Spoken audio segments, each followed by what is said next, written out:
my. It's that time where, excuse me, it's that time I got the notification that Valve uploaded a video. Let's be real, it's definitely about the stupid, what's it called? Hold on, let me see. Yeah, let me pop out chat here. Pop out. Alright, let me bring this up. Let me get this up here.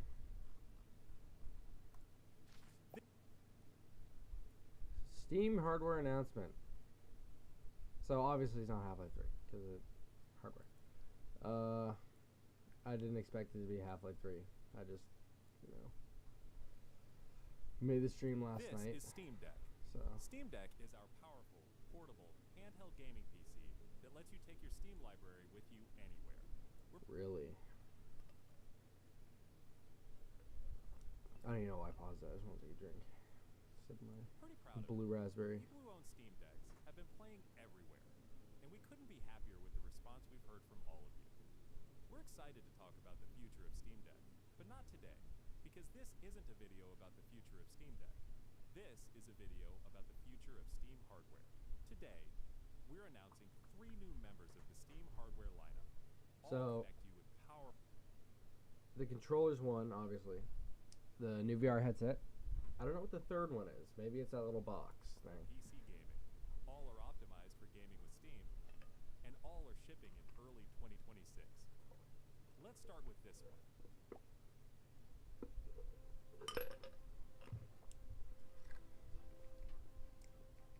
Okay, this thing looks sick. This is the new Steam controller. That thing is fat. It's like one of those Xbox 360 controllers with the fucking gamepad. It's not dissing though. This thing looks sick, but I feel like wouldn't this interfere with that? The new Steam controller puts fat all part of your your Steam thumb. games at your fingertips, so you can play wherever and however you want. Just like with Steam Deck, we want you to be able to play any game with your Steam controller. Even games never built with a controller in mind. I'm eating ice right now. Great features from Steam Deck, like trackpads, gyro, and back buttons, all in a comfortable form factor. Its next generation magnetic thumbsticks let you play with improved responsiveness and longevity. Magnetic thumbsticks?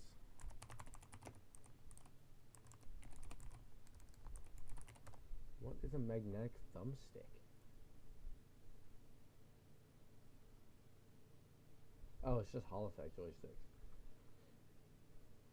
I didn't know they're magnetic. I don't know what the hell they were. Capacitive touch sensors on the thumbsticks and now on the back of the controller too, so you can enable precision gyro aiming with the touch of your thumb or your pinky if you're feeling fancy.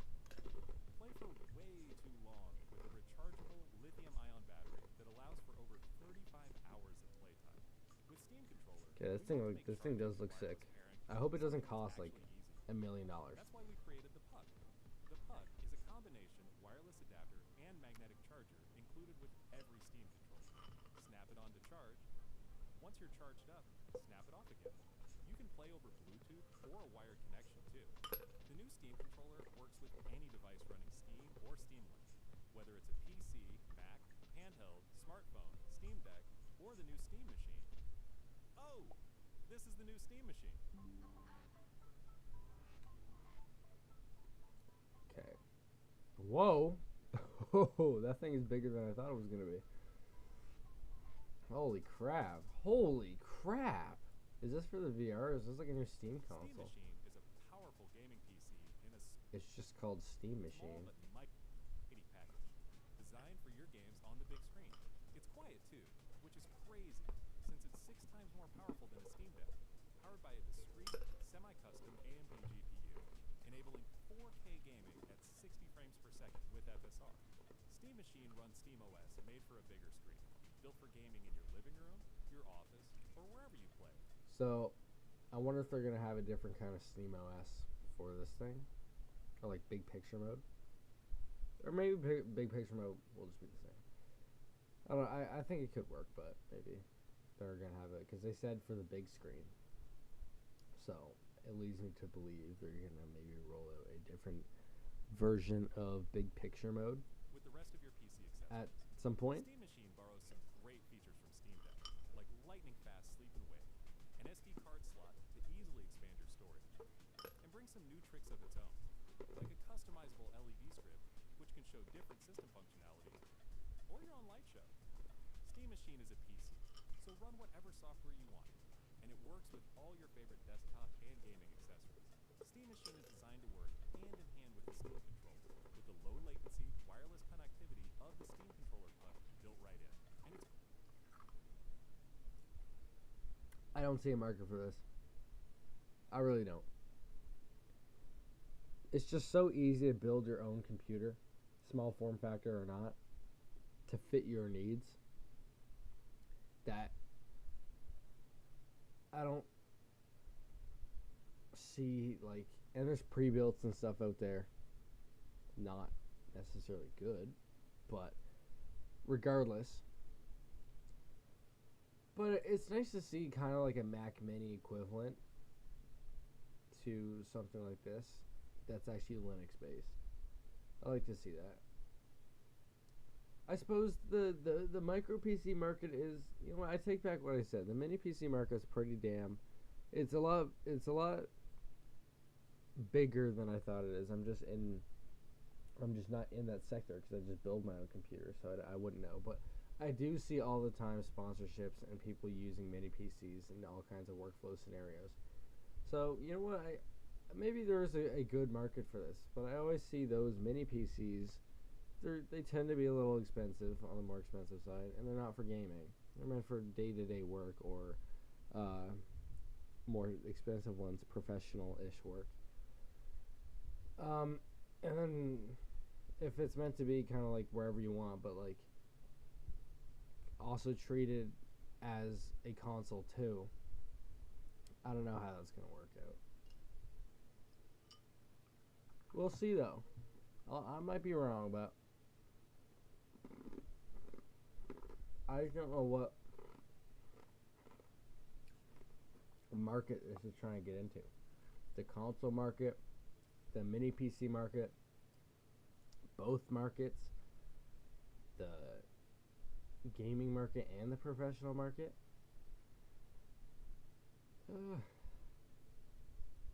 Bold on their end. The thing looks really good. I'm sure it's going to perform very well, but they haven't gotten into the specs, the real specs, like what is it running, what Ryzen chip is it running, if it is running. I can't imagine it running an Intel chip. What, you know, GPU is it running, etc. What's the price point, you know. But it did say it was 16 times powerful, I think, is what it said, than the Steam Deck. And the Steam Deck is, it's no Intel Atom, I can tell you that much. So the Steam Deck's a pretty damn powerful thing for what it is. But I guess we'll see. I just don't know what sector this is trying to inject itself into, because things I find that try to inject themselves into multiple sectors don't really do that well. Like it kind of needs to find itself rather than, you know, try to be everything at once. Because, you know, what's stopping someone from just getting a used Mac Mini for $200 or something like that if you're going to do professional work? Because if we go back here, this dude's just doing professional work. You'd see a Mac Mini in an office like this, and for gaming you would see a console. So I don't know what it's trying to be, or if it's just trying to be at all. I'm not hating on it, but I feel like it doesn't have, I don't know. I feel like it doesn't have a specific use case. When I look at products, like, for some reason, like, if I was ever to make a product, I'd always want it to have a very, very, very specific use case, so it appeals to a very specific market. I'm no product designer, obviously, and I don't know anything about marketing and whatnot, and actually making a product. But, like, if I was to make a product, and any product I ever imagined in my head that I think would do good, always have to go towards a specific market. And I took entrepreneurship class, so obviously I'm more than qualified to talk about this. But I don't know. Great for streaming your games to your phone. Yeah, great for streaming my games for what, $600? Oh, streaming. Oh, streaming it to something. And it's great for streaming your games to your phone, tablet, laptop, Steam Deck, or Steam Frame. Ah, there we go. That makes sense. So what's its advantage over an NVIDIA Shield? Well, I'm just kidding, because it's an actual computer, not just like a skinned Android box. But like, it makes sense. What do we got going here? So far we have Wii U mixed with Mac Mini mixed with Windows Professional / gaming mini PC mixed with Steam Deck mixed with, I don't even know, man. Oh, yep. This is Steam Frame. I was waiting for this. I totally didn't forget about it. So abrupt. Such abrupt transitions. We were like two. So what are we at? We're at. Okay, wait. Like 4 seconds ago, we were just talking about this and all its use cases, and boom.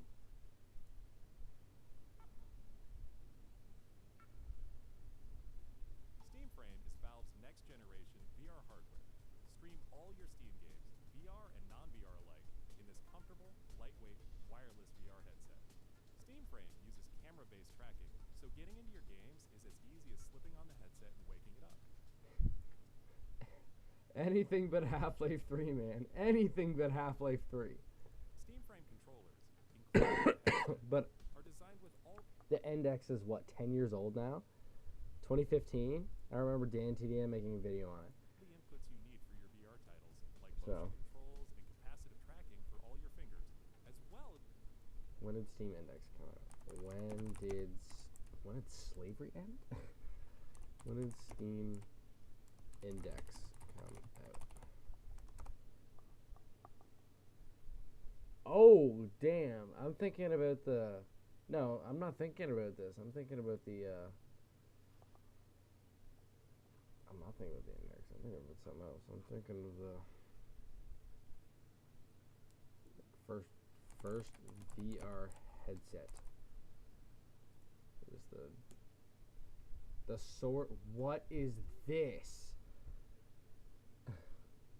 1968.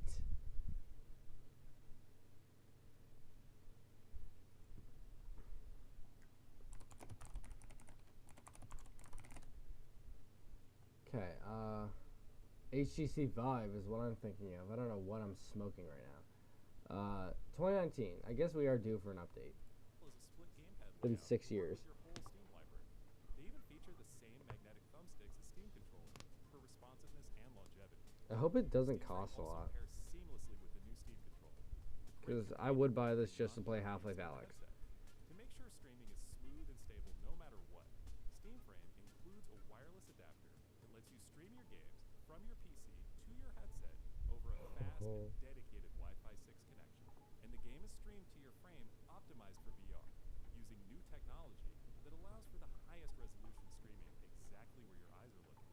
And Steam Frame is a PC, running Steam OS. In addition to streaming, you can install and play a bunch of VR and non-VR games right in the headset without a host PC. You can also expand your onboard storage to fit even more games with a micro SD card. Steam controller, Steam machine, and Steam Frame. I'm excited. All built with the same DNA as Steam Deck, all powered by Steam, work together, and can be used however you'd like with whatever peripherals and accessories you choose. Everything you see here is the culmination of what we've learned from our previous hardware experience. The And what we GameCube. wanted ourselves as gamers.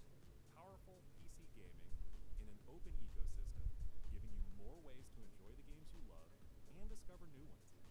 Steam controller, Steam machine, and Steam Frame are all shipping in early 2026. Learn more at steampowered.com/. Can I pre-order? Let's see the prices.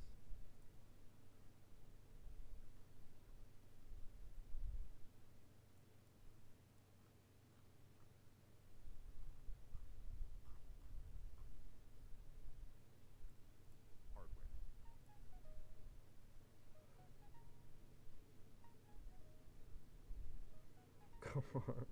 Where's Half-Life? Where's Half-Life? Okay, the fact that they had the hardware announcement means that sometime soon, hopefully, there will be a...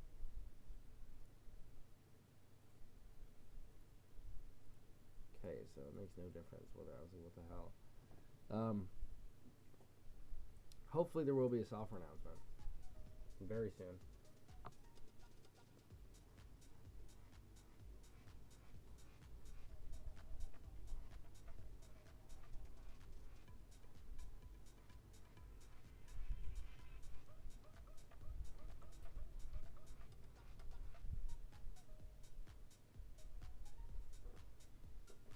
Everyone knows that So he has one. is just better for VR gaming. It's faster. Frame is a fundamental shift for Valve. Rather than being an accessory for your gaming PC, it's meant to be a standalone device that can also be enjoyed alongside your PC using wireless streaming for VR, which sounds horrible. Somehow, it's not. The 90 grams. Then next, the headset that I'm holding is actually made up of multiple components. The core module contains the actual computer and weighs under 190 grams. Then next is an audio module.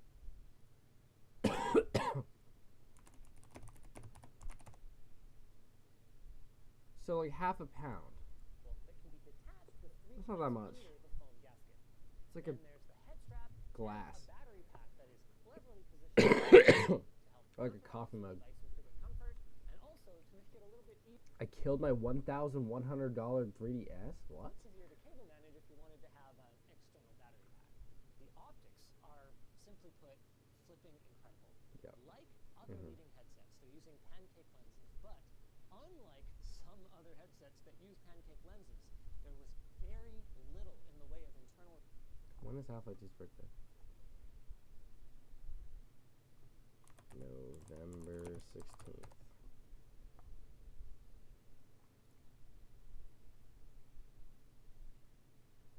On what day did this happen?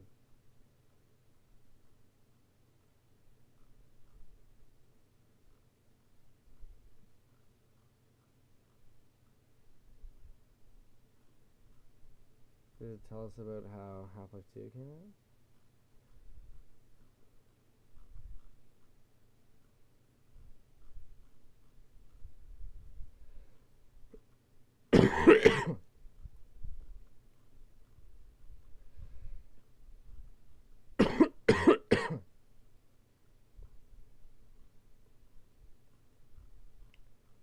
Half-Life.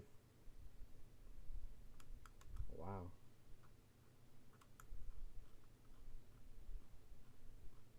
What's this one? Can't waste my time. November 16th. What day is this on? Falls on what day? Sunday. Okay. reflection visible in the demo applications that I use today. It is possible that with brighter light sources, it could show up a bit more, but that's going to be something that I'll have to save for the full review. What I can tell you is that under each lens is a 2160 by 2160 LCD display that's capable of anywhere from 72 hertz, presumably for power saving, up to 120 hertz with a 144 hertz experimental mode, just like we had on the Valve Index.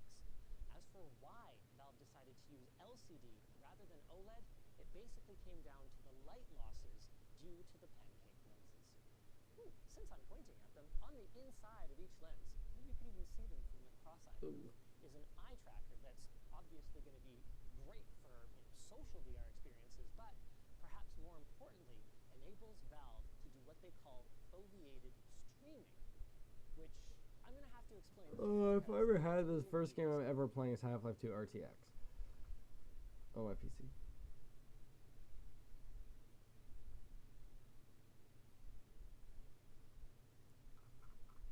First, let's take a look at the controllers. Thank the Lord Valve is a Fully private company. acknowledges that these are very similar to other designs in the market, but they wanted something that was both great for VR and also great for your non-VR applications if you just want to use your headset as a giant virtual display.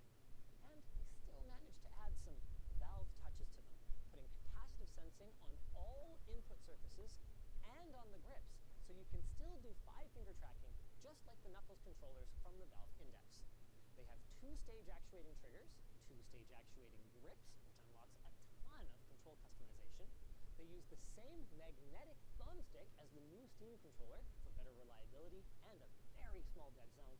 And they each have their own independent gyros that can be rebound for aiming or kit. That includes Knuckles managed to add some Valve touches to them, putting capacitive sensing on all input surfaces and on the grips, so you can still do 5-finger tracking just like the Knuckles controllers from the stick as the new Steam controller for better for sure that they work safe. I didn't get a chance to try that. It's improved because it fitted on the core module that allows up to 2.5 gigabit MIPI cameras or a single camera. It's interesting how the thing works, but I don't care. I just want to know the specs of it. Or not the specs. I just want to know, like, what is this? Streaming. What's groundbreaking about it? Seeing this in action blew my flipping mind. Basically, the idea behind it is Is he wearing braces? similar to foveated rendering, where the headset tracks your eyes and tells your GPU, hey, only render the area of focus at full fidelity and save your resources on the rest of the scene. It's a technique that's been used to great effect on the handful of PSVR2 titles that exist, but has been largely untapped on the PC side. Largely because it depends on game developers to implement it. Very large, But guys. also, most Very headsets large. don't have built-in eye tracking, so why would they bother? Foveated streaming then. Again, same idea. Focus your resources wherever the eyes are looking. Except in this case, it's not the GPU saving on rendering resources, it's the video encoding stream saving on bitrate. So you get crystal clear, high bitrate encoding, exactly where your eyes are looking, and then a little bit blurry everywhere else. At least in theory. In practice, it reacted so fast that no matter how quickly I tried to move my eyes, I wasn't able to catch it. But I also don't feel too bad about that. Valve put on an incredible demo. What the hell did I just do? Today, you probably think of Steam and their digital-only. Episode 1 got its own peak. I'm actually working on a physical collection of the Half-Life games. When Valve was releasing physical versions of their games, and Half-Life 2 got. Everyone knows that outside-in tracking, about 10%. Okay, this is cool. I like it.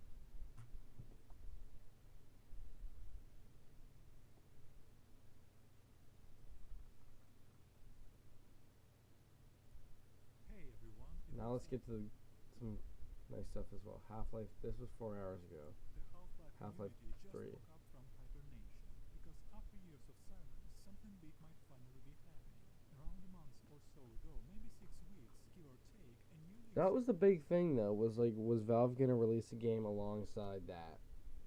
And they still can, but because that was just quote unquote hardware announcement, which implies there will be a software announcement, which I still solely believe is going to be just Deadlock and nothing else. It's just, I keep saying Deadlock. Deadlock, I mean, it's just going to be Deadlock, and I don't think it's going to be Half-Life 3. started making the rounds online. And no one sees that, man. No one's understanding. The leak could be our first real look at the long-rumored new Half-Life. The one fans have been calling Half-Life X. That's the name that keeps popping up in development files, data mines, and early news headlines. And even though Valve hasn't said anything I do know that. I do know that Half-Life X it exists. So I covered this yesterday. I know it exists. Half-Life X. And I know it's been referenced in data mines and all this stuff. But if we're getting a game this year, it's gonna be Deadlock. And no one is talking about that. Everyone wants to think it's Half-Life 2, or I meant Half-Life 3. It's gonna be Half-Life 3. It's gonna be Half-Life 3. It is not gonna be Half-Life 3. We're not getting Half-Life 3 this year, or maybe not even next year. If we're getting a game announcement, it's gonna be Deadlock, because Valve, that game is in early access right now, unless they already done one.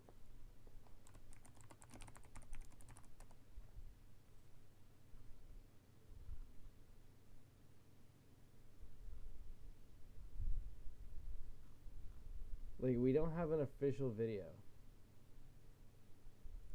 We'll watch this game right next video. Today and some operating system announcements. The company is announcing its Steam Machine mini PC. Oh, now this is the good stuff. This is what I want to see. Dude, it's built like a miniature, like, if you sliced a Series X in half, that's pretty much what you with get. SteamOS.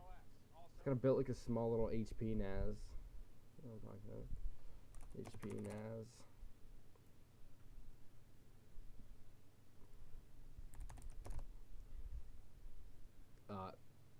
This one. These ones. I have one of these. If you take it apart, it's built pretty much just like this thing. the Steam Frame. Valve has several hardware announcements today at OS. Frame VR. These are Oh, never mind. I'm not today, going to pan through and find it. announcements that Valve has. And we'll have to go with a single transition through hits that, and some reflections go through the via, and they resonate and cause interference. We had more CFD hours on this thing than an F1 team has in a calendar year. If you hit it with ESD, it doesn't blow out the front end of the chip. It's interesting because there's displacement, but then there's also velocity and there's also acceleration.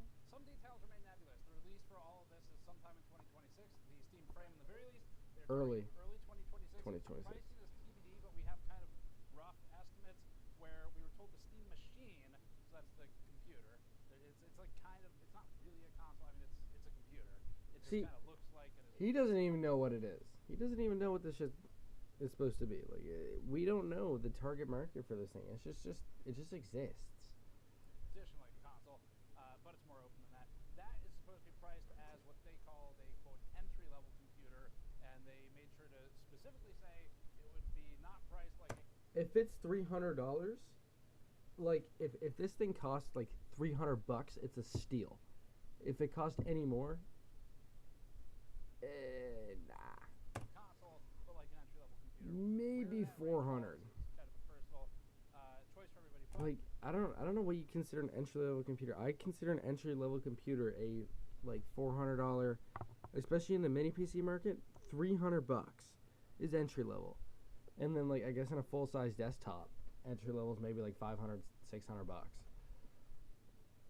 Anything, and then like anything after that's mid range, and then like you get to the couple $1,000, and that's high end, and then you get to like the workstations where a couple thousand entry level, but if we base it off it's what it's trying to be, which I assume like one of the things it's trying to be, like a mini PC. I'd say entry level $350 most. sounds like to me more than a console. One of the biggest challenges Valve More than a console. Okay, so we're targeting about $600. That's right. This might look like a stick of RAM that just 2 weeks ago was worth maybe about $30, but today it is worth about $60.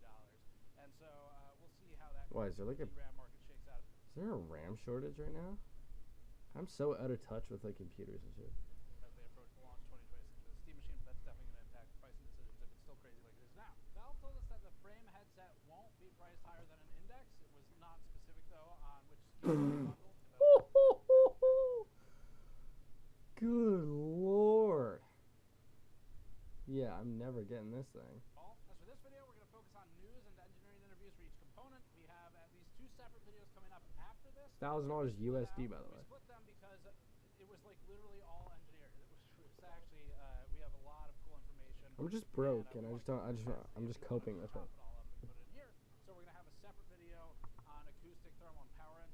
I want to see the Uses a machine. VGA solution with SODIMM memory and modular M.2 storage. Shipping So it's upgradable. in 5 good. 12 gigabyte and 2 terabyte models with the micro SD card slot for additional storage, and there's an optional Steam controller bundle. Micro SD cards can be pulled relatively seamlessly between the Steam Deck and the Steam Machine and transplanted between each other with games on them.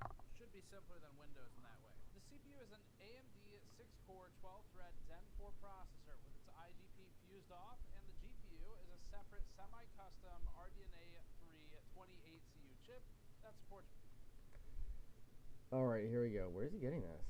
These specs from? games on them.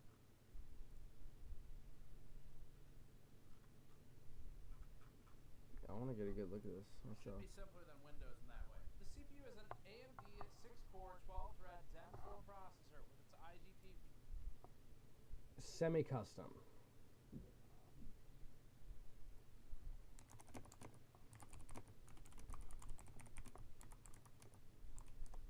What do we get?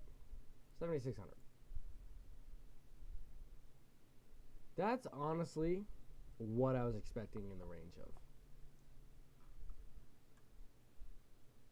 This might be good value. This might actually be very nice value for what it is. Like, if this is cheaper than buying a new PC,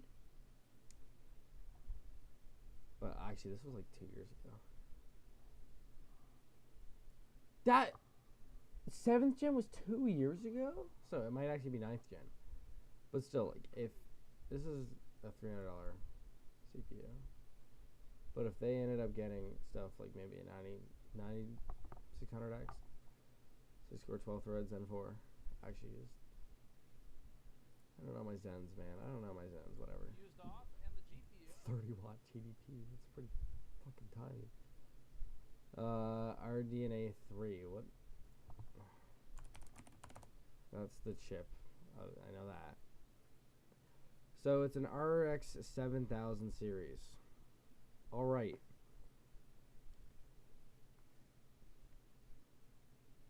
Okay. So we're pretty much getting 7000 series stuff. And then Zen 4 is just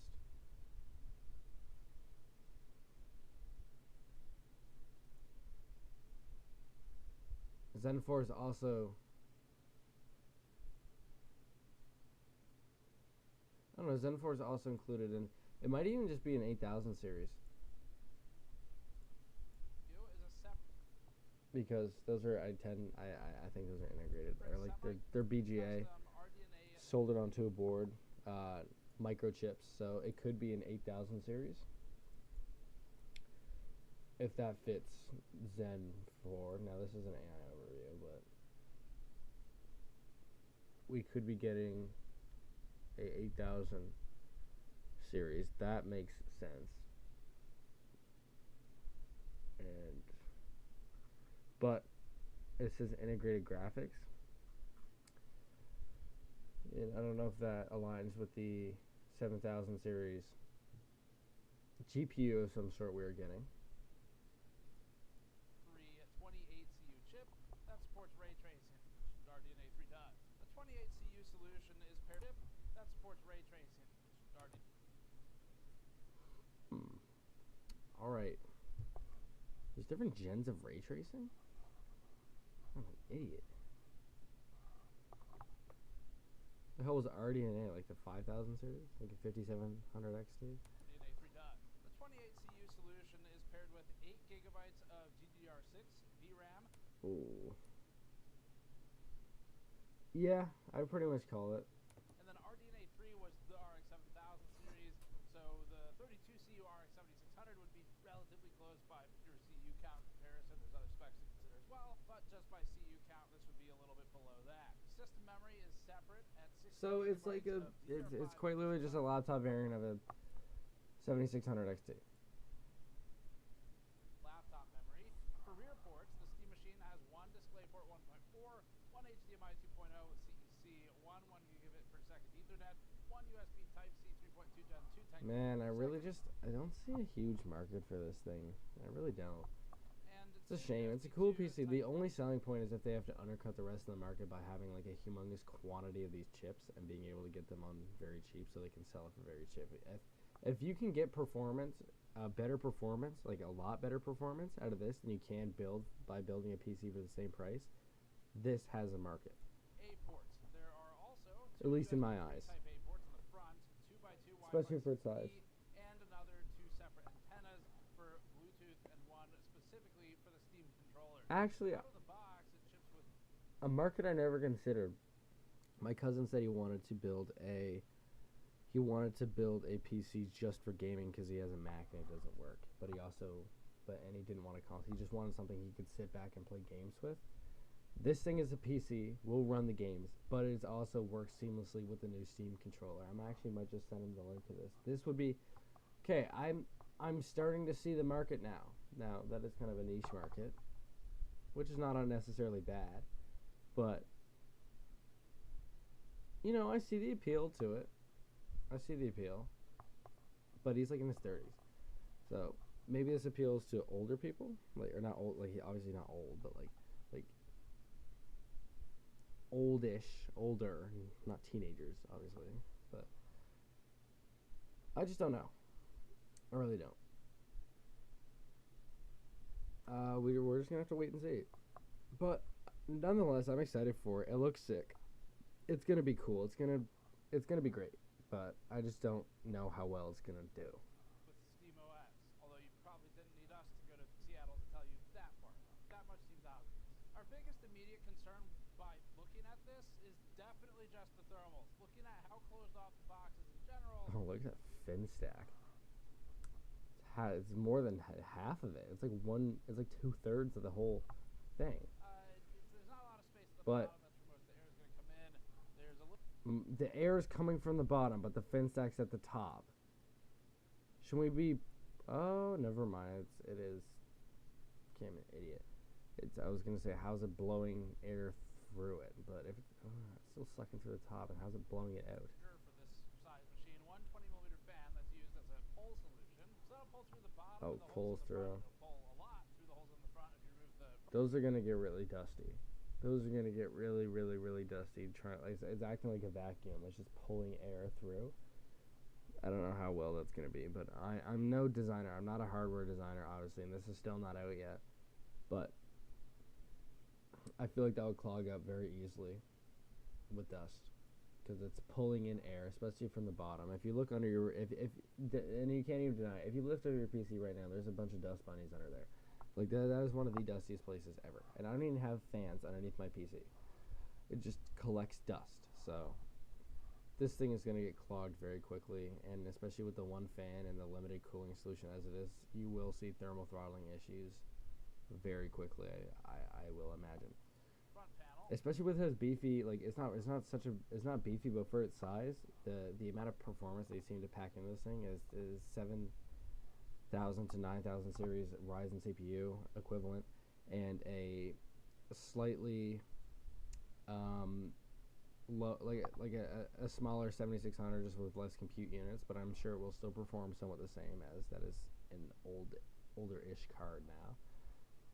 And as he said, there's other factors to put into consideration. But as always, there's trade-offs. So if you pull that front panel and more air comes in through there, less is going to come through the bottom. Something else might not get cool as much. Anyway, we'll test all that as soon as we have it in. There's a lot of thermal testing to do for that one. And acoustics too. We'll definitely be putting that in the acoustic chamber. But there were two critical shortcomings with the original Steam machines, the ones that predate this one. For some quick history, the first critical shortcoming was Valve did not ship them. It's kind of the main one, really. The second was that Valve was working with third-party suppliers, that'd be system integrators in this case, Power companies like that. Oh dear God! If I ever get a Gigabyte one, I'm just sending it back. Gigabyte GPUs especially are not known for their longevity. To make small form factor PCs as Steam machines, they did not intend to. And I'm not saying that because I have a Gigabyte GPU that I fixed, that I bought broken and fixed. They just don't last. They really don't. There's a dude, Russian guy. Not Russian guy. I don't know. He has an accent from Eastern Europe, I assume.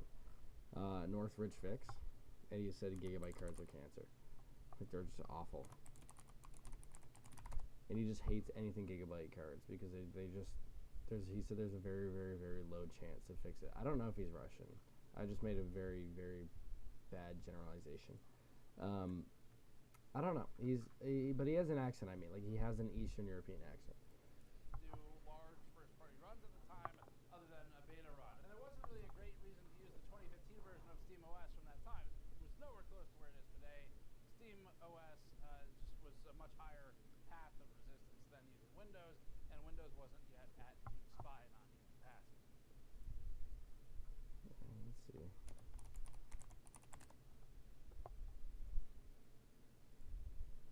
Here we have a Gigabyte 4080 GPU that came in for repair. Maybe actually I don't even know. Like he has a European accent of some sort. Is what I'm trying to say here. I don't even know if it's Eastern Europe. I don't know. I'm no Europe expert, but still, forgive me for saying Russian. And the card looks like this.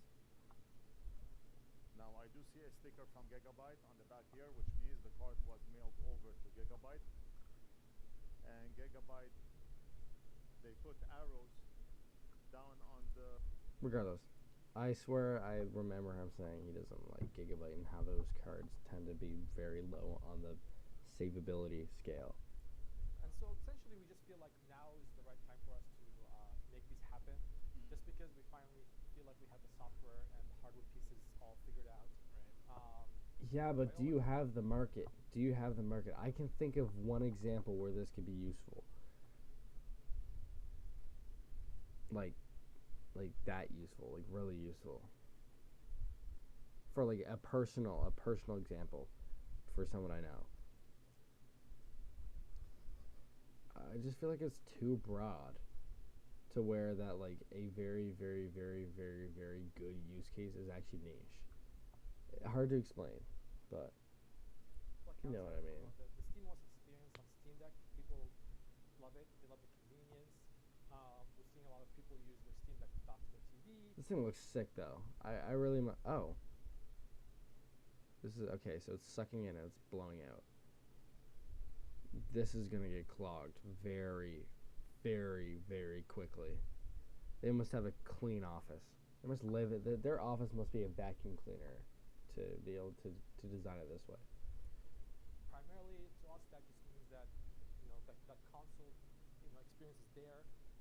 But we just simply feel like if we were to make something that's more intended for that use case, that doesn't have the weight and value life limitations, we can give those people a much better experience. Now you might look at the Steam.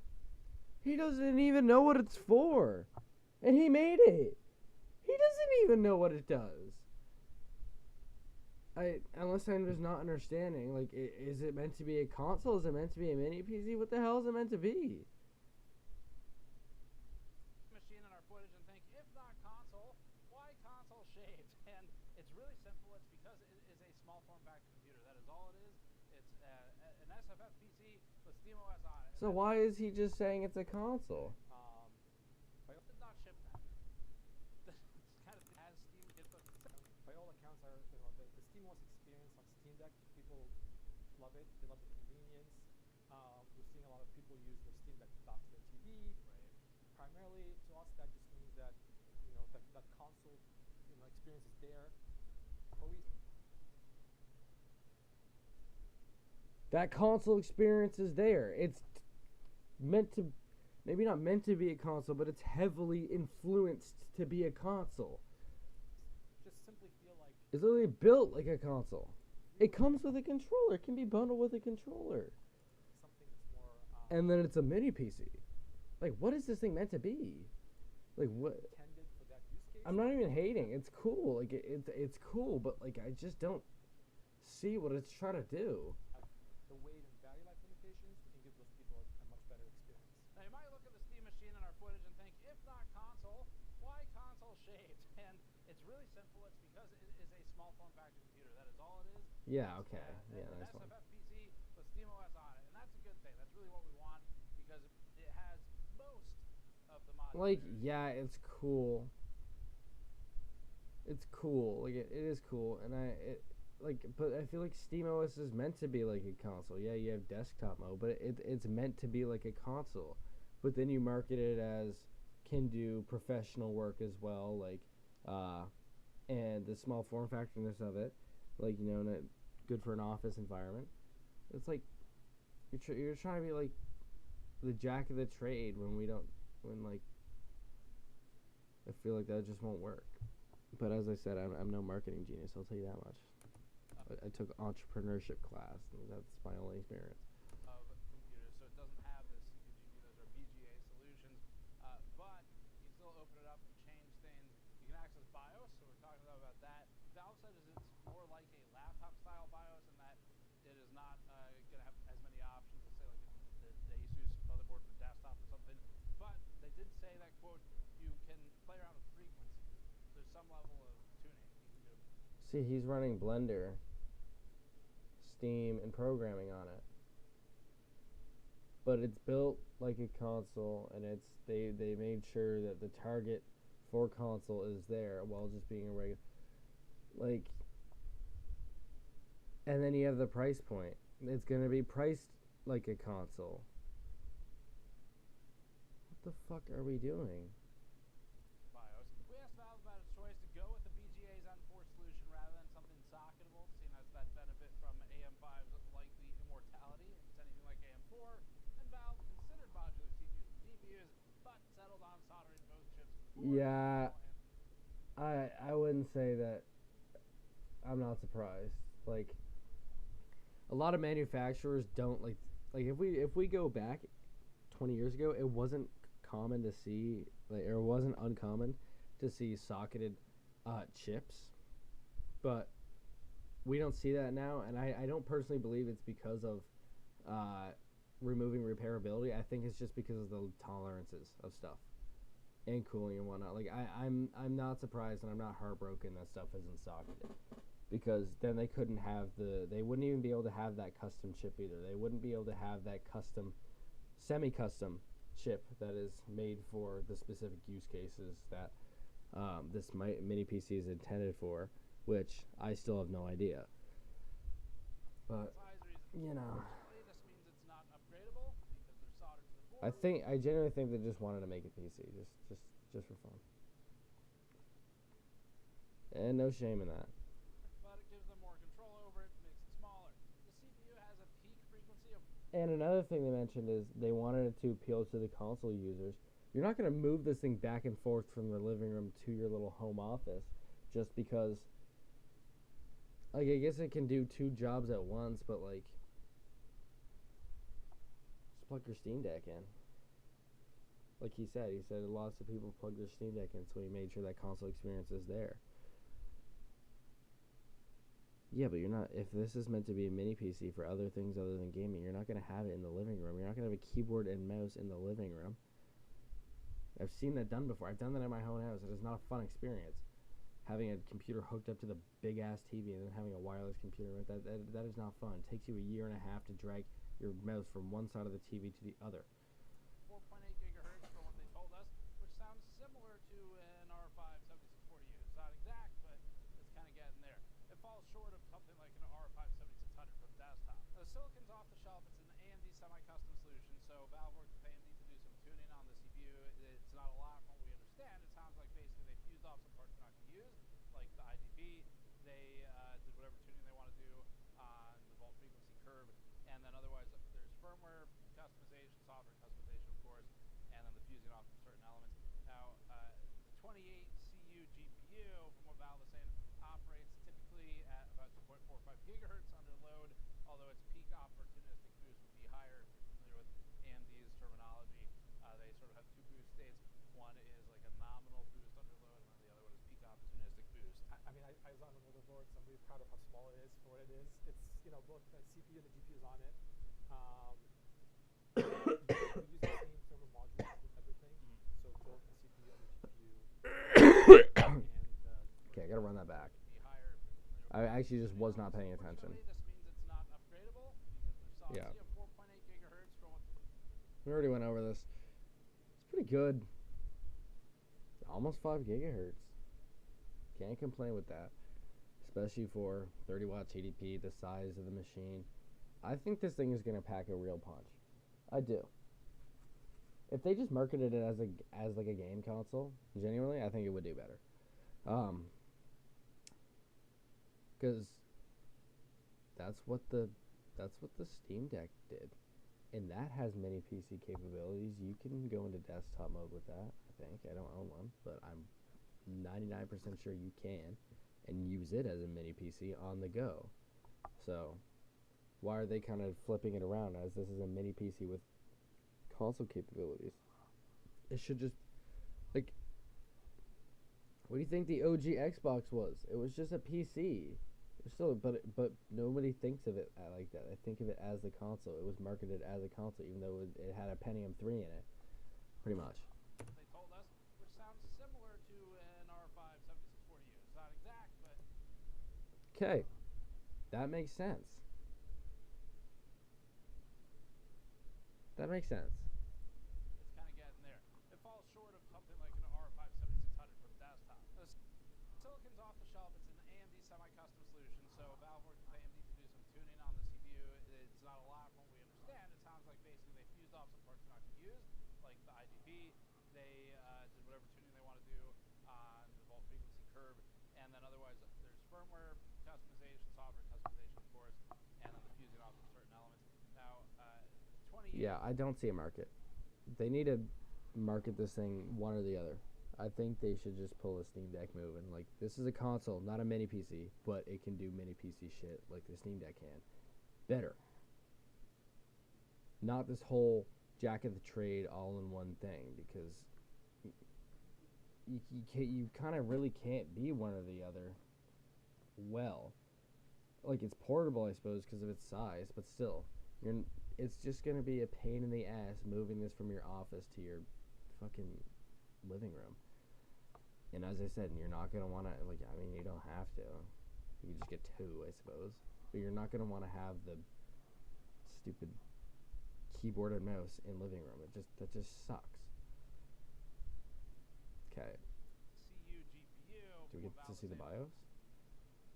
Yeah.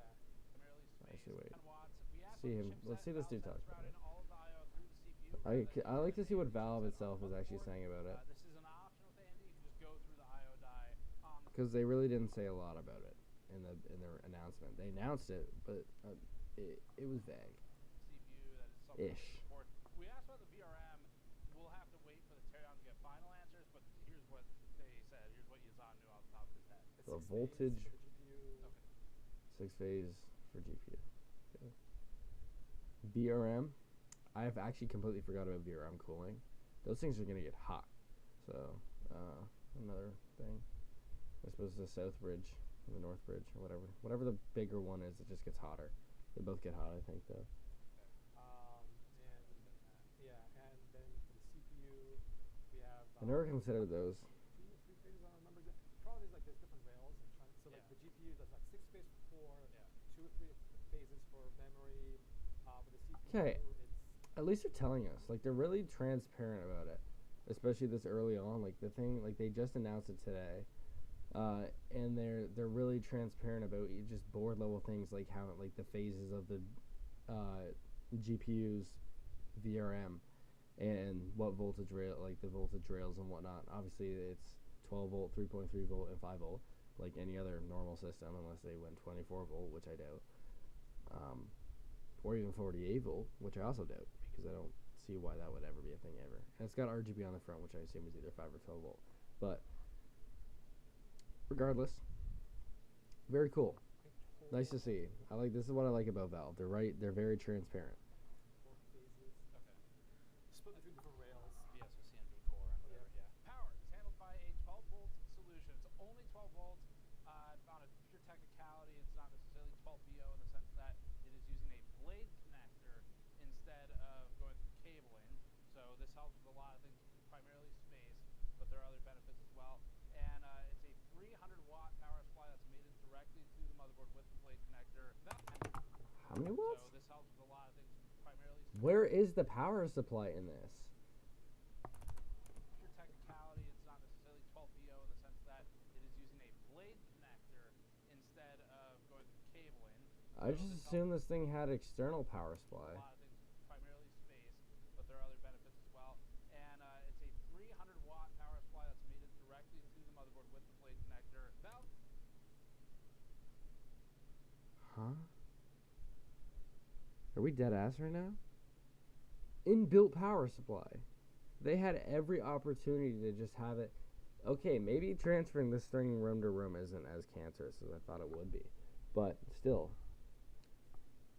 not fun. But it's obviously nice to have the inbuilt power supply. That is nice. External power supplies are they're convenient in tight tolerances, but man, they suck. Like, in general, and they're always made of cheap parts and crap. You never trust the reliability of them. But I really do what for something that small. What made me think? What made them think to cram a 300 watts too? Damn! Like, I have 12 volt power supplies, like for my car amp that I try to get as small as I could, and they are much larger than this thing. I'll tell you that. Is doing something we want to give them credit for here, which is a lot of the mini PC companies, they are able to claim a smaller volume by shipping an external power brick with it instead. Oh, okay. So Everything I just said, but I want to see his take on it because Steve knows a lot more than I do. It's kind of cheating at the numbers because like there's still an external thing. They didn't shove it in the box, which means volume number lower and lower number better on that graph. So Valve shoved the power supply in the case, and that means they are taking up a decent amount of the steam machine volume with a true internal power supply. Valve says that it hits over 92% efficiency in quote most scenarios end quote, and given the thermal challenges and In quote most scenarios. What are not most scenarios? I've actually never. I'm not into power supplies that much. But what is not most scenarios? When is it not hitting 92% efficiency? Maybe when it's like really, really, really hot. But I don't think power supplies work like that. and the space constraints. Like a power supply is just a transformer. And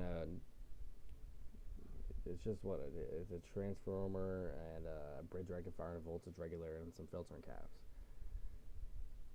So, I don't know.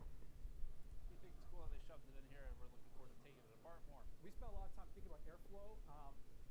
Living room is actually a really challenging thermal environment, right? Like people can shove them in corners, put them behind things.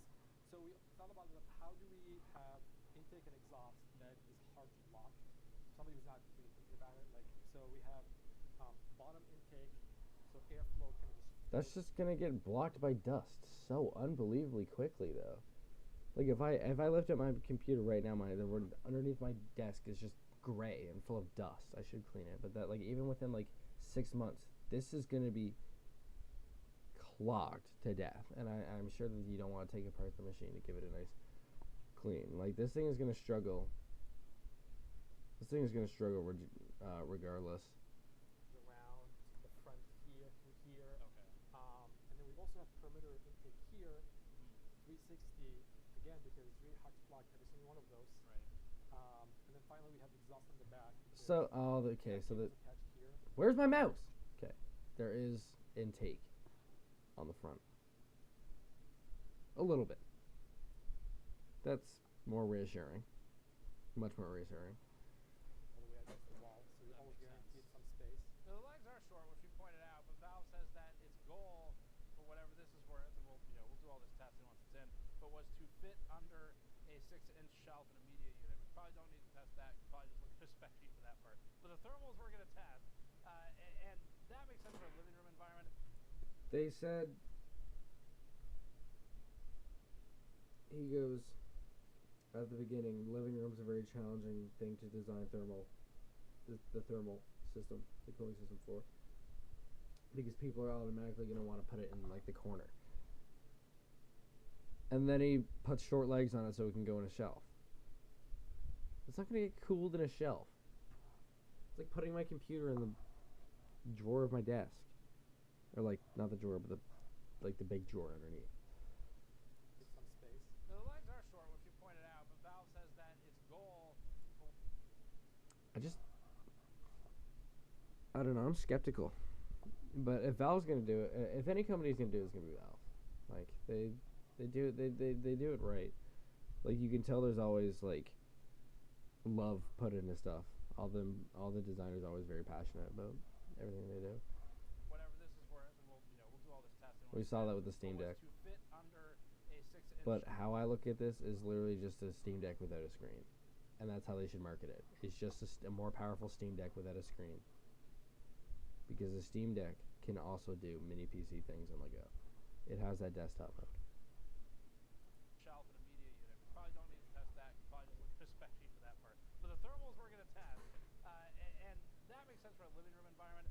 They were telling us that the design team was fighting over fractions of a millimeter, and so a difference in half a millimeter of height on the feet on the bottom actually became a big deal. They're trying to fit within certain, I guess, media entertainment type furniture you would have under a TV or something. Valve claimed that the leg height, as it is now, assuming it's not on carpet, still allows for 95% or thereabouts of flow performance as compared to a fully unrestricted bottom intake. Even if you have 95%. Were you serious? There's something I'm not getting here, man. I might just be like stunned. Actually. bad time. Valve had some interesting solutions to its airflow and size limitations, there's a plastic ridge on the bottom of the machine, and that is intended to block hot exhaust from recirculation, which it does simply by just dropping down slightly lower to the floor. Under normal conditions, we were told that the airflow split between the bottom vents and the perimeter vents should be 50-50. That is The case nothing. made of metal for the highest possible Holy crap. circulation, which it does simply by just dropping down slightly lower to the floor. Under normal conditions, we were told that the airflow split between the This is like MacBook Pro rubber feet. Oh my days. Oh my goodness. This thing's gonna explode. bottom vents and the Fucking perimeter time vents bomb. should be 50-50. The rear of the case is made of metal for the highest possible porosity while remaining sturdy and complying with Like, I feel like I'm just being a nitpicky hater, but I'm worried about this thing because I like it. It has character to it. I do like it. Honestly, if I had a bunch of money lying around, I probably would buy one just to have one. It seems fucking cool, but I'm worried for it. both fans. And the front is a magnetic plastic panel with the intention that users can print their own, maybe with better airflow. Now, Valve did show us some other closed panels. They're Oh, that is sick. I don't know if it's a real screen. I don't think it is, or maybe just an e-ink display. But putting a screen in that would be like, imagine like a CRT overlay. That would be amazing. This thing would just look like a mini Trinitron. So one example was an e-ink display. That would be sick. Oh, so this is a real e-ink display. That Valve won't be selling, but that they were using for testing. You could make one of these yourself if you were crafty enough. The relatively large aluminum fin stack is mostly a single shared solution. It contacts the CPU with a phase change TIM, uses a paste for the GPU, and then a thermal putty for the rest. It doesn't directly contact the system memory or the storage. Either of those are soldered to the board. The heatsink has 4 heat pipes that look like roughly 8mm solutions paired with a single custom 120mm exhaust.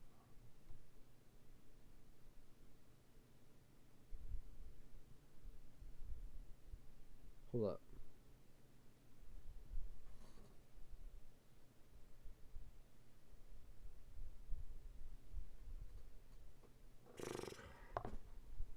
One's back. Sorry about the mic. Mic is brutal. I'm actually living off Dollar Tree microphone right now. So, if we're dealing with absolutely abysmal fucking decibel levels, or really low decibel levels, then that's why. Magnetic plastic panel with the intention that users can print their own, maybe with better airflow. Now, Valve did show us some other closed panels. They're pretty cool. So one example was an e-ink display that Valve won't port. Either of those are soldered to the board. The heatsink has 4 heat pipes that look like roughly 8mm solutions paired with a single custom 120mm exhaust fan at the rear of the box, using a custom cowling that gives slightly more depth in some areas of the fan, which would enable better pressure performance. Using an axial fan rather than a blower for a device of this form factor is unusual and created design difficulties, Valve told us, as opposed to, for example, the PS5, that just uses a gigantic blower. The benefit of blower fans is static pressure performance. They're also pretty good at exhausting the heat out of a small enclosed box. The fan in this instance, the axial one, is focused on static pressure. It ranges between 500 and 2,000 RPM, and it's got a blade to frame tip to frame clearance of somewhere between 0.5 maybe 1mm. It's a big range, but Valve wasn't certain offhand what that clearance was, and also wasn't certain if the material is PVT or LCD or what it may be. One of the questions people would ask is like, how did you arrive at this architecture? And the answer, I think, is probably quite inexplicable, which is we literally designed a fan first. Okay. They designed the fan first? I thought they said it was a standard 120mm fan. Just an off-the-shelf fan. Well, because like when you the laws of thermodynamics are not flexible, right? If you know how much heat you're trying to remove, and you know what the temperature which you're trying to reach, it tells you how much airflow you need. And if you know how much airflow you need, and like you could design the fan. So we really started by looking at what's on the market, how much airflow you can get, like what's the pressure, playing with blade geometries, like getting the optimal fan that you can. The last thing on the thermal So the entire purpose of this thing is the fan. Or like the entire form factor of it is literally just the fan. They just wanted to make a box with a 120mm fan in it. Is what I got from that. Because thermal dynamics are cool. You know what? Fair enough. We're probably going to do some random imaging with this one because it'll work perfect for it. We can test the sort of reflow recirculation blocker from the bottom really easily with true imaging, and then we can also take a look at how their entrance and exit space from that front panel attachment. So that'll be fun for us once it actually launches. The memory is upgradable with disassembly of the machine. It is laptop memory. We're not sure if it's 2 sticks or 1 at the moment. Replacing a stock M.2 2230 SSD. I'm only going to be looking at this. I'm not going to look at the frame. Because we kind of glanced over it within the Linus thing. I think I'm going to look at the controller though. But I'm honestly not that interested in the frame. I know what it does. I know what it's going to do. I know what its purpose is. And it's cool. It's cool, but VR, I've never really been into the world of VR like at all. It's just never been my thing. For a standard 2280 drive. We had a really interesting technical discussion at the It's kind of a side shoot. It goes into PCB design and memory trace routing. And so this was cool, where the GPU is using GDDR6 memory VRAM, and that poses some. I'm gonna see if I can make my microphone a little bit louder. Filters. Gain. We'll do a decibel and see how that goes. If this is any louder, I should get this. I should have had this sorted out. We're gonna see here.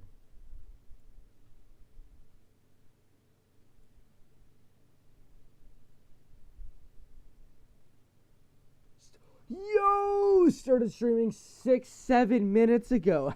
Oh, I need to be burned at the stake. Is this any louder?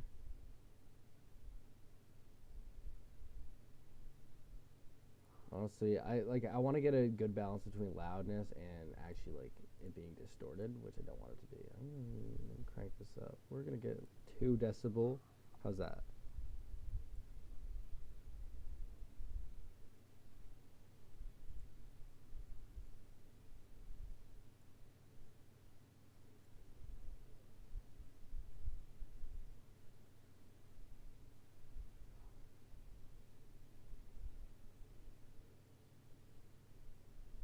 Okay, that's much better. I think it's much better. Still quiet, but actually, you know, I don't care. Filters. Let's go up to 4 dB. We'll go up to 4 dB.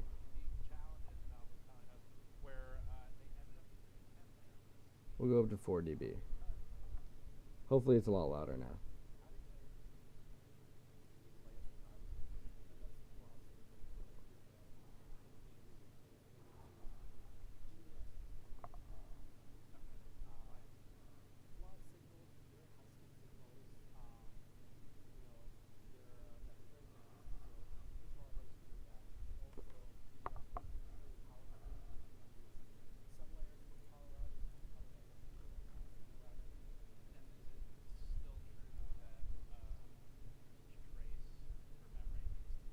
I love how I really do. I respect how transparent they are about it.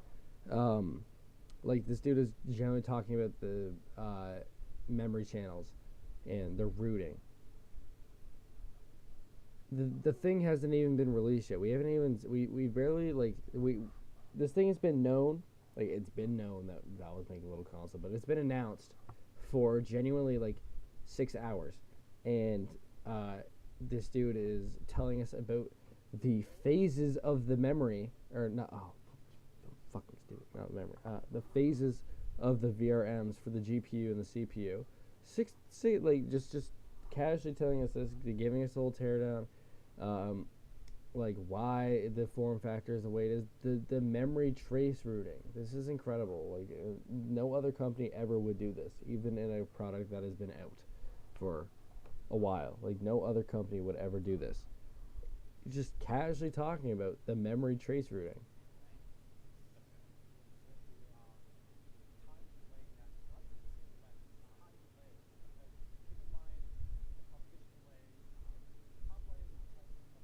Like, he's just telling us this. No other company would ever do this. Even if that product was released. This product was released 6 hours, or not say, it was announced. There's so much bull crap in here. 5 hours ago. 5 hours ago this came out. Actually,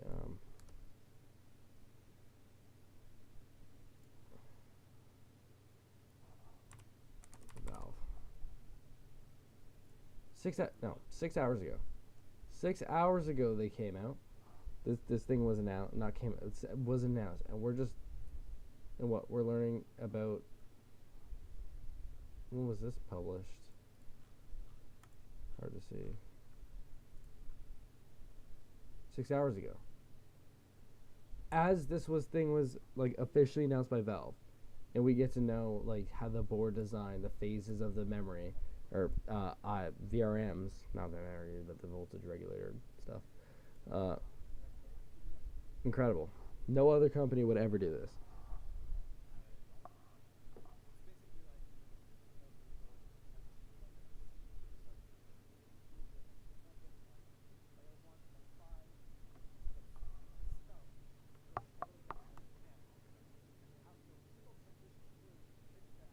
I assume he's talking about board layers right now. I'm a little lost, but because I'm not a circuit designer, but I assume he's talking about the different board layers and how it works. And then this is just incredible to me. It's just how transparent Valve is.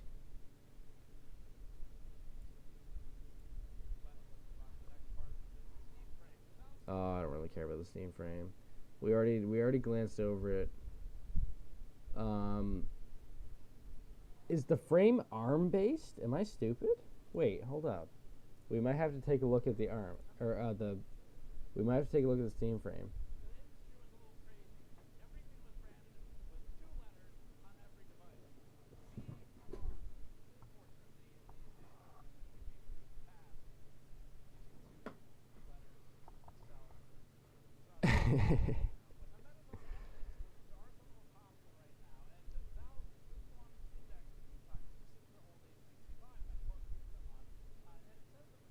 Shout out to my girlfriend in the chat for saying cat emoji. So happy.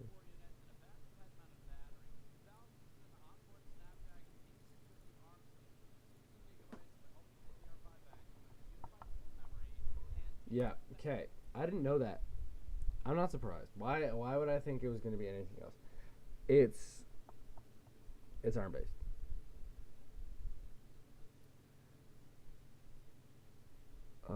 So it's like not an Android box, but it's pretty much like it's just an Apple Vision Pro made by Valve for Steam, because it has that theater mode where you can play the games. It's just ARM based, so it's like the Meta, because I know Meta came out with this thing that was like the theater mode, not like the theater, but like the visual menus that you can like pinch and control, and with your eyes, and you pinch to click. Meta did that with their VR headset. The Quest. So I'm not surprised. I genuinely don't. I don't know why I thought it was gonna be anything else, but yeah, honestly, not bad. Snapdragon. You'd see this chip in like gaming phones and whatnot, and it's gonna be just like it can play. It said it can play most Steam games. I don't know how they're gonna be able to do that. I thought Wine was just a translation layer for Windows, not really like a CPU instruction translation layer, or CPU. I don't even know, like the architecture, the CPU architecture. Architecture translation layer. I think it's just going to be majority streaming with that little USB dongle. So I don't know if we're going to have to worry about this storage stuff.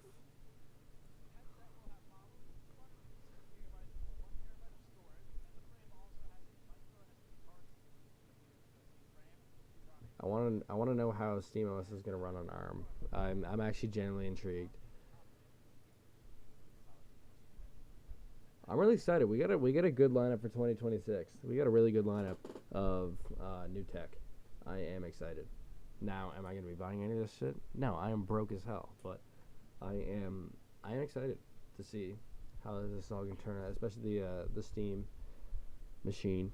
I love the name, the Steam machine. Very, very fitting name.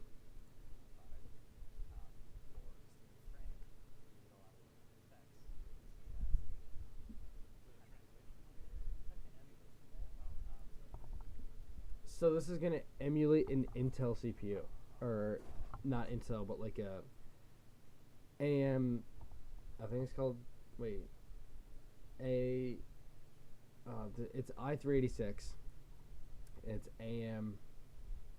Or AM. No. What is the term? It's i386.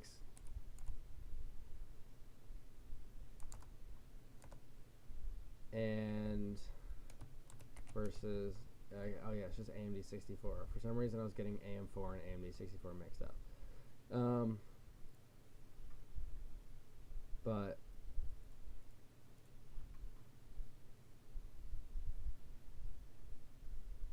I don't know why they chose Intel. I guess Intel did that, but did AMD make the first 64-bit CPU? I don't know.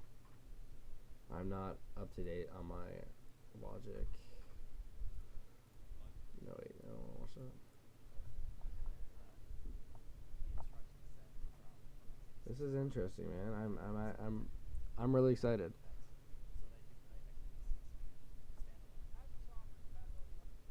How well is that gonna work? Because genuinely, I've wanted something like that for the Raspberry Pi for like a billion years. I hope they open source it. I hope it's like Proton. I really hope they open source it and make it available to the community. I'm sure that how did I do Windows Vista UI? I did it. There's something called RetroBar. It's a free. I think it's a Bash.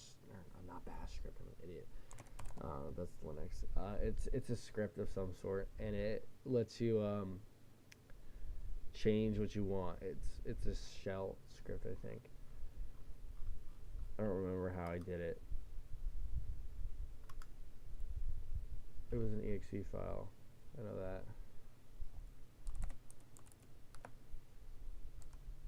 RetroBar. I don't know if that one launches it or if that just maybe it just launches it. Properties. Here we go. So you can kind of change it to whatever you want, and it has like yeah, no problem for the help. It has things like Windows Longhorn, which is like very early Windows, or not like I mean like unreleased, codename Windows, stuff like that. But Windows Aero I like. Windows Vista Aero Basic. It doesn't have Windows 7, but I think that's just because this exists.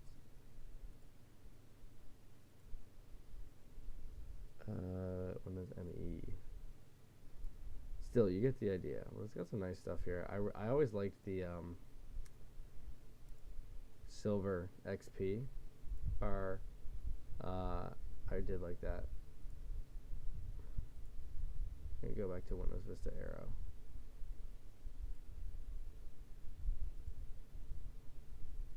But there you go. I thought it was a script. It's actually an executable.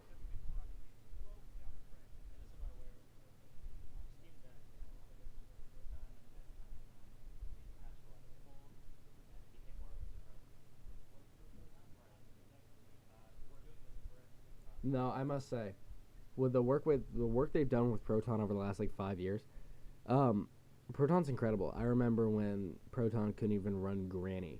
Like I was a really early adopter of Proton because I've been using Linux like my entire life. So back in 2019 when I was trying out Proton, and it worked, but it didn't work all that well. And then now I can't find a single game I can't run without Proton. It's like what the hell? It's actually witchcraft, the stuff they can pull off. making one operating system run another operating system's code. I'd love to see some version of like how we have Wine on Mac OS 2. I'd love to see some version of Proton be ported over to Mac OS. I think that would be great.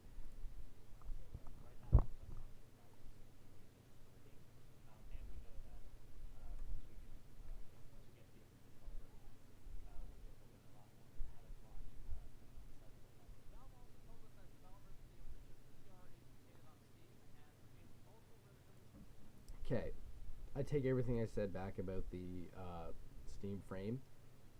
It is now a lot more interesting to me because of the fact that they're making another translation layer for CPU architecture that can work with This is the first real translation layer I've ever seen for x86 in my life.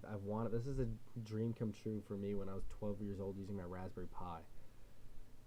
Like, genuinely, not even 12. I was probably like 11 years old, and I was using my Raspberry Pi, and I was trying to get Steam to run so I could play Half-Life or like whatever other game, or like Minecraft, Geometry Dash, just like games, Baldi's Basics, just like that.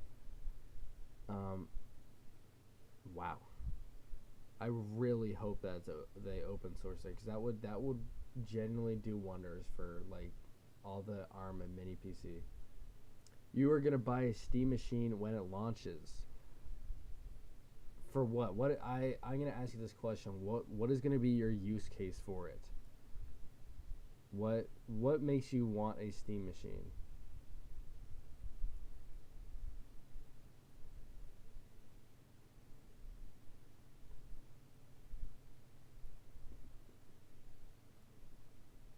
Because I can't tell what it's targeting, like what audience it's targeting. Is it targeting the console market?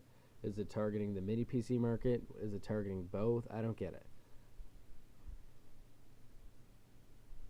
What do you think? What do you want it for? What do you want it to be to you? What do you want the Steam machine to do for you?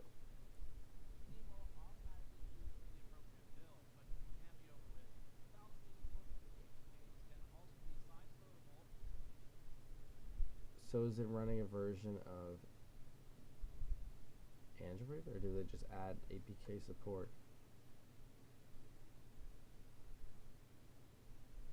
I'm going to use it to play games, and I will install Windows 11 into it. I think they're marketing it for consoles. When I went back here, he said that it was like the marketing opposite of the Steam Deck. Like, the Steam Deck was marketed as a console that can have mini PC capabilities in desktop mode. This was a mini PC that can appeal to the console audience. And I think that's a wrong way to move. I think they should just market it the same way they marketed the Steam Deck. Like, I think its good use case is just a Steam Deck without the screen. And, just a console that can do PC things. But they're really pushing you can use this for whatever you want. And I think it's just making it too like, it doesn't really have that much of a market, because you can just build a computer or find like another mini PC that will just do better for like maybe the same price. I mean, like you could probably build a computer for cheaper. They really got to make this thing cheap. Like, they got to make this thing cheap for it to work, in my opinion.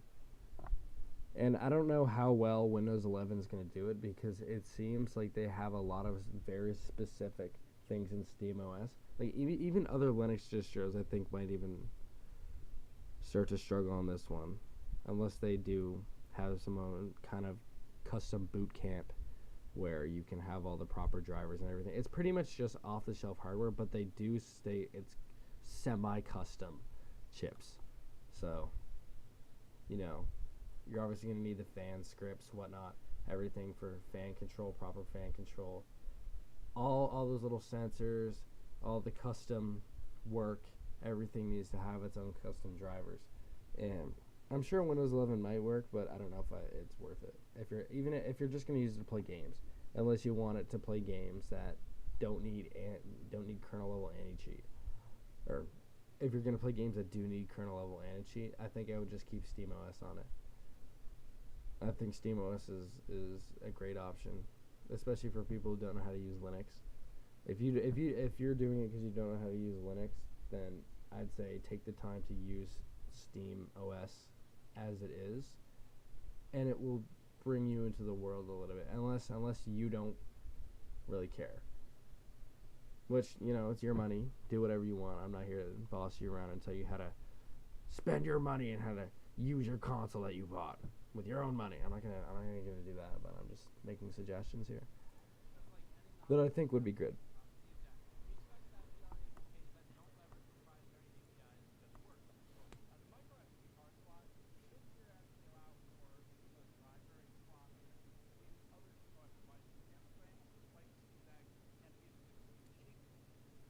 No, I know the Steam Deck is marketing for handheld console, but what I think they should market this as is a console for just the living room. But like the Steam Deck, the thing about the Steam Deck is it was marketed as a handheld console, but let's just drop the handheld in the living room. It was marketed as a console, but could do mini PC things in desktop mode, and that's the exact same thing here because it's SteamOS. And I think they should stick to that thing. They should, instead of handheld, just be living room console, where you can lay back, bundle with controller and whatnot. But if you need to do a little bit of work on it, or with it, you can do so. But the whole jack of the trade, machine, I'm not sure how well that's gonna sell in a market that's really flooded. Like I think the PC market is quite literally the most flooded market ever. You can build your own PC. You can buy a PC. You can build your own PC for your own use case very specifically. Trying to make something that universal, I don't know how well it's gonna go. It looks sick. It is sick. It's a very cool thing, but I don't know how well it's gonna do. But I'm glad you're buying it. I'm glad I already see some interest in it. Maybe I'm just being picky.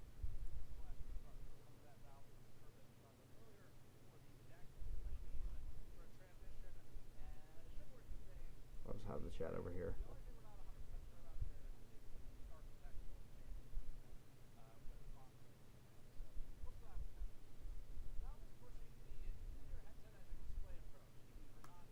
Okay, hold up. I just got a call. I'll be back.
All right, sorry about that. I'm back. My uncle called me to just give me the heads up. We're going on a little ATV trip on Friday, so just giving me information about it.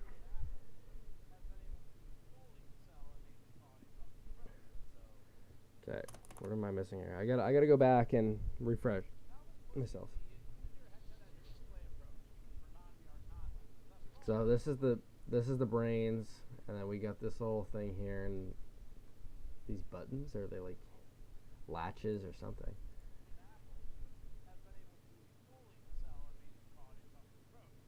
I feel like that's gonna be a weak point because this is meant to be removable. I think that's gonna be a weak point. Those gold contacts, if those wear off, it might be over. Actually, no, because this is literally just on the headset wise. But I suppose there's gold contacts here, but I suppose if that ever gets damaged or breaks away, you can just repair or you can just replace the headband, whatever the fuck it's called.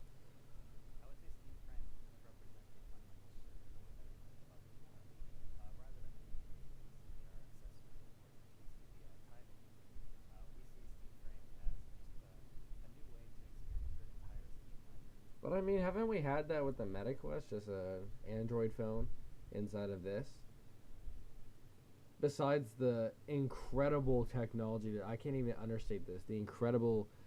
I'm beyond excited to see the x86 translation layer. That's gonna be genuinely like groundbreaking shit. Like, that's the selling point. That is the selling point of this. I can tell you that is the selling point. Is this new translation layer? I am so unbelievably excited for that.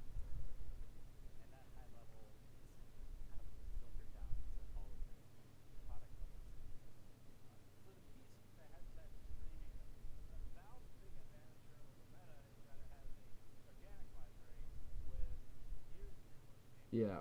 Okay. This is amazing. It's gonna cost a lot more than a Meta, but honestly, this is probably the best VR headset we're ever gonna get, like, anytime soon, ever. This is leagues ahead against the Quest. This is leagues ahead of the Apple Vision Pro in terms of gaming capability. The Apple Vision Pro is an absolute lemon when it comes to that. It's completely useless, but still.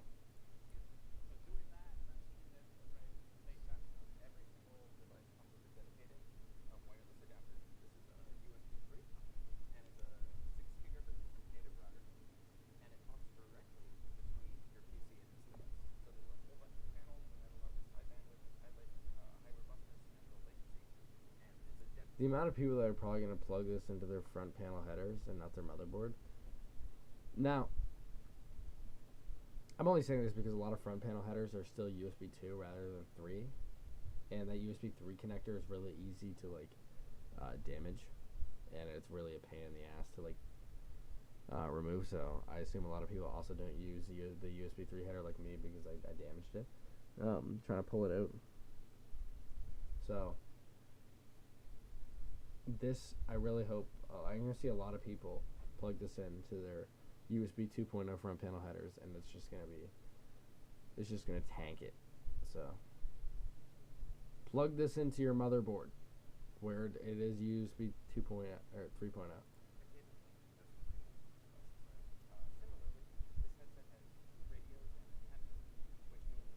All right, enough of this, because like the headset, it's just an ARM-based.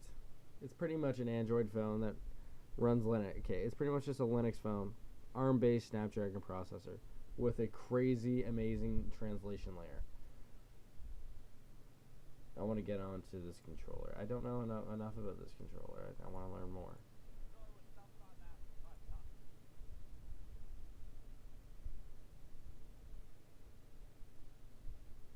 What? I could have got this for $5.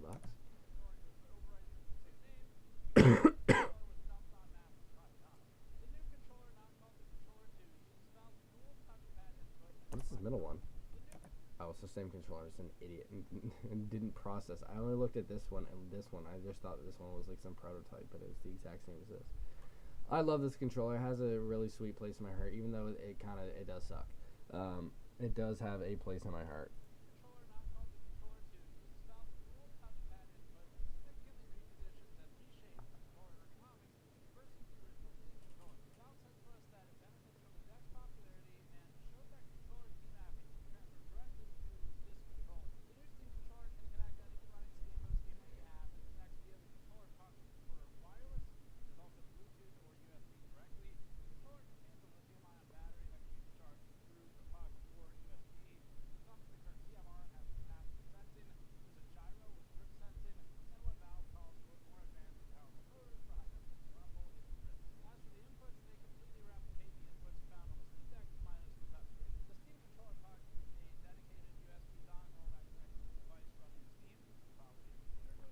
I'm excited for this thing. This is definitely a pickup for me. I would love to have this. Because right now, I literally just use one of those wired light up USB Xbox 360 Rock Candy controllers. Actually, it's not even light up. It's just clear blue plastic. It's quite literally just a regular Rock Candy controller. And it does the job, man. It's good. But it's taken a beating over the years. Obviously, the thumbsticks are just, they look like a dog chewed on them. Because I don't know why thumbsticks just tend to do that. But this might be a pickup if it's not too much money. And I'm sure over like the course of like a year, it's gonna go down in price like the Steam Deck did. But I'm excited for this because it's something that I would use. I like making games. I like playing games, especially on a controller, especially like games like Minecraft. When I find I just want to sit back. Minecraft is a game where I prefer using the controller. I like to just sit back and just play. Minecraft is a relaxing game, not an intense game. Now, in a game like Half-Life 2, I couldn't see myself using this. I'd always just prefer the keyboard and mouse. But, you know, a game like Portal, something more casual. Casual games, I could see myself really, really, really using this. More action games, not so much. But I would prefer this over my 360 controller. Because my 360 controller, you know, it's an amazing controller. It's probably one of the best, it is one of the best controllers ever made. But, you know, it's lived its life. And it can connect to up to 4 controllers per puck, and this is both spiritually and literally a successor to the original Steam controller dongle, and Valve told us that the wireless protocol can be directly from the original controller. Bluetooth is still an option, but it has some downsides. So if you had multiple devices, they share the bandwidth, and then when that bandwidth runs out, you would have issues with but also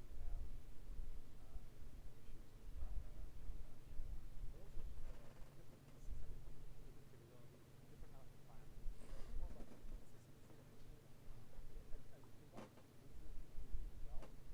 well, it's just that consistent device provides consistent environment. One of the more interesting things to us was the way Valve's antenna design works for the Steam controller. One of the things for like ESD,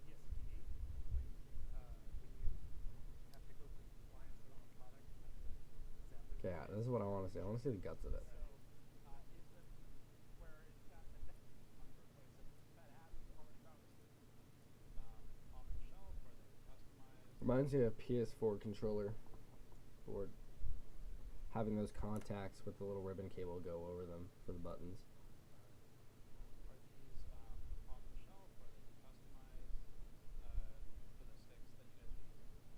We work with external suppliers, and we're not fully integrating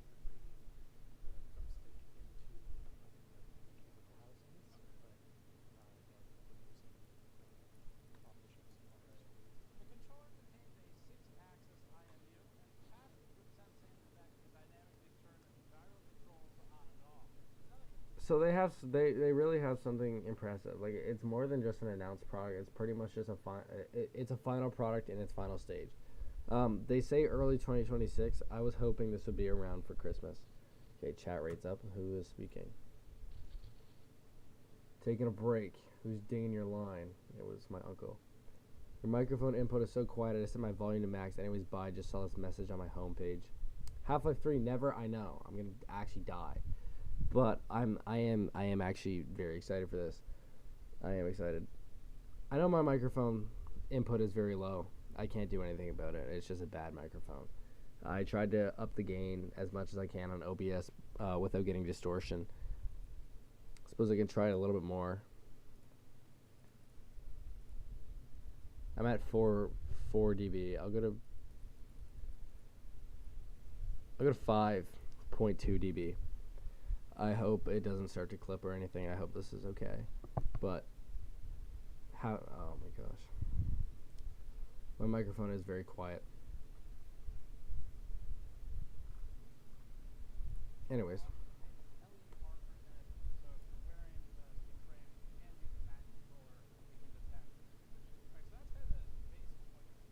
As I was saying, I hope these are, well, it's not going to. He said they made it clear early 2026, which is a shame because You know, I was hoping. I was really hoping for some Christmas stuff. Especially that Half-Life book. I wouldn't have mind getting that for Christmas. But it is what it is. Hopefully I pick something up from these new releases. I hope I get that Raising the Bar coffee table book. I hope that isn't limited either. I really hope it's not. Let's finish it off.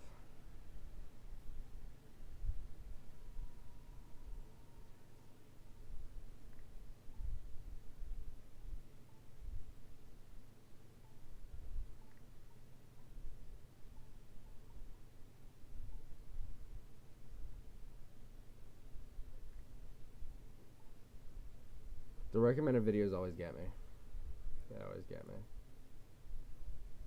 I really want the console if it's cheap to play Cyberpunk. Also, I can't hear you due to my speaker issues. Sorry. You probably can't hear me because my microphone sucks. That's why. My microphone is just terrible. My microphone really does not want to be loud whatsoever. As I was saying.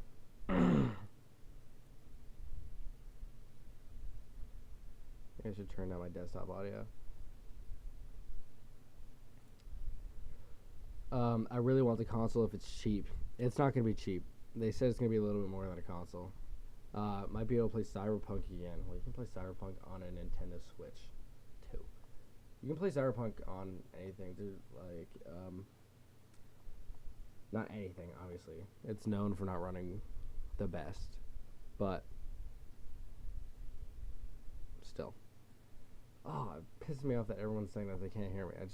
I'm trying my best. There's nothing I can really do about the audio. I've upped the gain in OBS. I'm talking as close to the microphone as I can, and I have it. I'm trying. I just have a bad microphone. I'll get a better one eventually.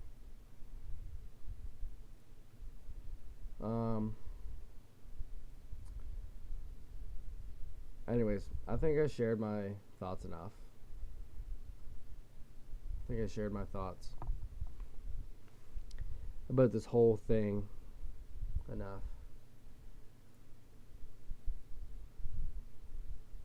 I kind of want to hop on a game and just like talk about it, but I feel like I said what I needed to say throughout the stream.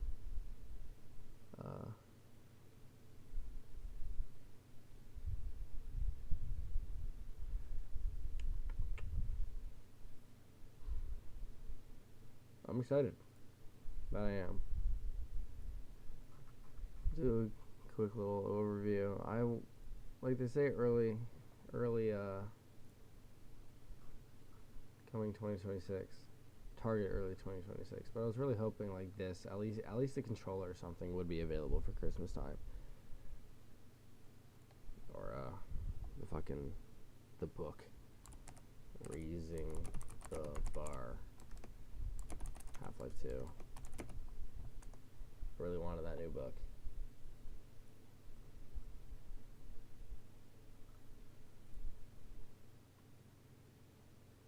And it comes with a new edition. Like I really do want this book when it comes out. I don't know when it's coming out though.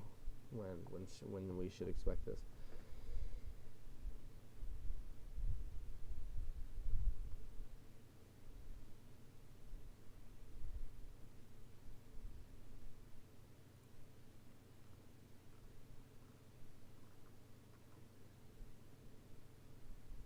Gaben before he became a wizard.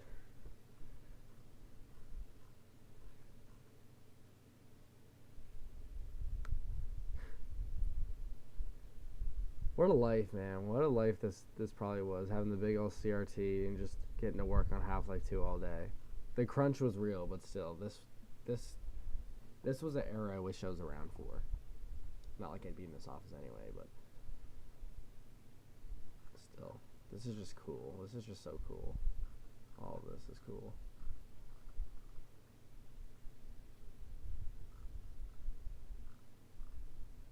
This shirt is sick. You can buy this shirt on AliExpress now, like a rep of it, but this shirt is sick.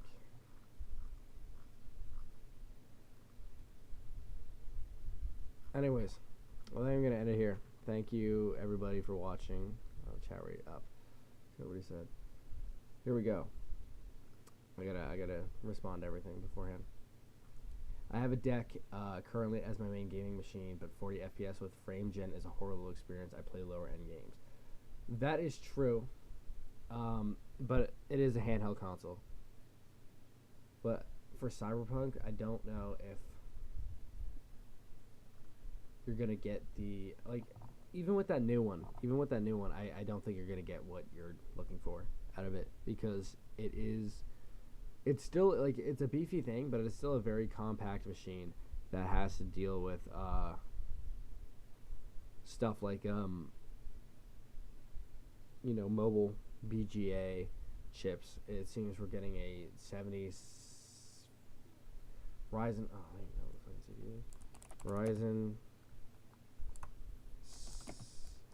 70. What is it? 7640. 76. Oh my gosh, 7640U. Is that what it was? Yeah. So I think this is pretty much the closest as what we're gonna get for it's a laptop chip. It's a Zen 4 laptop chip. And we're gonna get a almost a 760 XT in terms of pure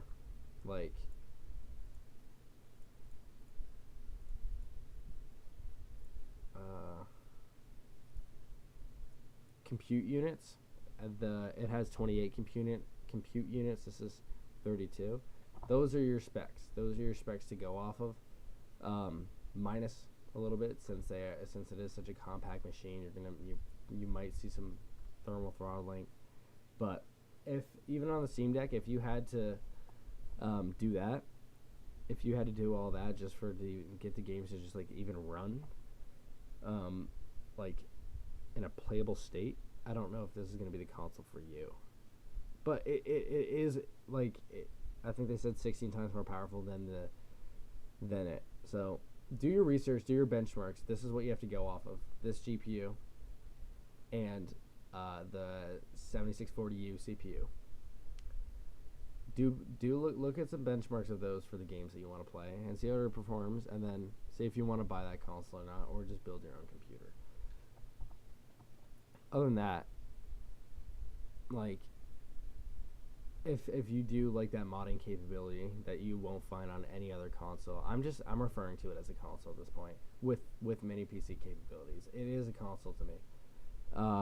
If you want that, you're not gonna find. If you want that modding capability, in case you're not getting the performance you want, you're not gonna find that on the console. So it seems like it piques your interest. If it's a good price and you think it's a good pickup, pick it up. It's all about enjoyment. Anyways, I think I'm gonna hop off now. Oh my gosh, I cannot speak. Thank you to everyone who watched and interacted, asked questions, etc. That really makes the stream a lot better because I have someone to respond to and talk with. But thanks to everyone. Hope you enjoyed the stream, and